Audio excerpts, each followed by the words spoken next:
గురించి చిన్న నాటిక చూస్తాం. మహాశివరాత్రి అంటే శివుడి పవిత్ర రాత్రి. సకల జగతులకు తల్లి పార్వతి, సకల లోకాలకు తండ్రి పరమశివుడు. వాడి పవిత్ర వివాహమే శివరాత్రి యొక్క ప్రత్యేకత. ఆ రోజున భగవంతుడు శివుడు అమ్మ పార్వతీదేవితో వివాహం చేసుకున్నాడని చెబుతాడు. పార్వతీదేవి చిన్నప్పటి నుంచే శివుడిని భర్తగా కోరుకుంది. అందుకోసం ఆమె కొండల్లో కఠినమైన తపస్సు చేసింది.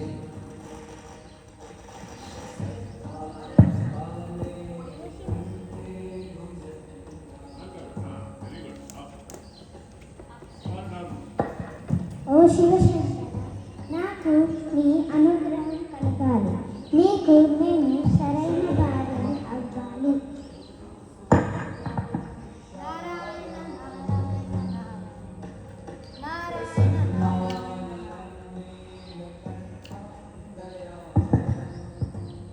అమ్మా, నీ తపస్సు శివుడి హృదయాన్ని కదిలిస్తుంది.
శంకర, పార్వతీదేవి నిజమైన భక్తి, నిజమైన ప్రేమతో తపస్సు చేసింది. ఆవిడ తపస్సు నన్ను సంతోషపరిచింది. ఆమెను ఆశీర్వదించడానికి వచ్చాను. ప్రభు, నా భక్తిని అంగీకరించండి. పార్వతి, నీ భక్తి పవిత్రం. మనం ఈ పవిత్ర రోజున వివాహం చేసుకుందాం.